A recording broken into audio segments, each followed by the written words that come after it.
क्या संकट आने वाला था? वसुदेव जी ने जिसका संकेत किया था वो संकट ये था कि कंसे न प्रहिता घोरा पूतना बाल घातिनी शिशुन चचार निघ्नन्ते पुरग्राम ब्रजादिषु।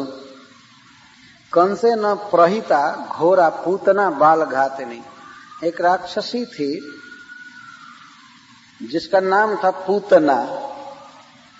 संस्कृत में पूत का अर्थ होता है पवित्र और ना माने नहीं, जो पवित्र नहीं थी। श्रीपाद वल्लभाचार्य जी ये अर्थ किए हैं, जो पवित्र नहीं थी, बहुत अशुद्ध थी, राक्षसी थी।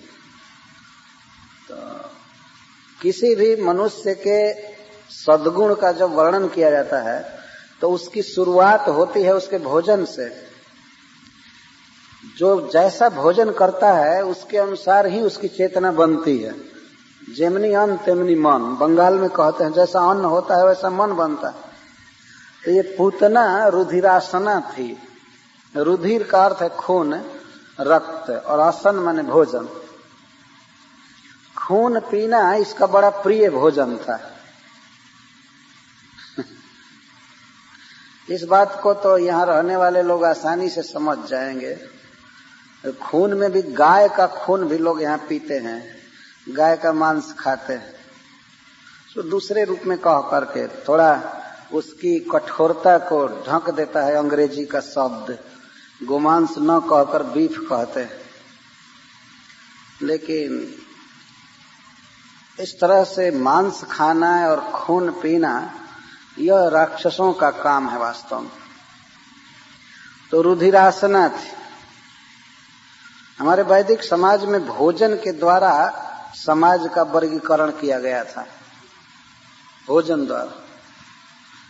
और जितना भी वर्गीकरण हुआ है वैदिक काल में, उसमें गाय का मांस खाने वाला कोई नहीं था। तो गाय का मांस खाने वाला आदमी है ही नहीं, इसलिए उसको किसी वर्ग में नहीं रखा गया।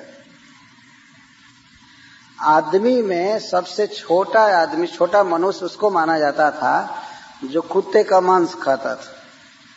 उसको स्वपाक या स्वपच कहा जाता था। इस तरह भोजन के ग्रेड के अनुसार ही मनुष्य की ऊंचाई नीचाई का पता चलता था।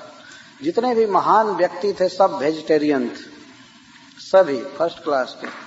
और जो ऋषि मुनि हो जाते थे तो वेजिटेरियन में भी वो तो सूखा पत्ता या कुछ फल आदि खा करके जीवन निर्वाह करते थे, इसलिए और ऊंचे थे। जितना डिग्रेडेशन होता है, ग्रेड नीचे जाता है, उतना ही भोजन बिगड़ता जाता है। और उसमें मांस और खून ये सब खाना तो ये तो आदमी के वर्गीकरण से और आउट कर देता है, वो फिर मनुष्य नहीं रह जाता।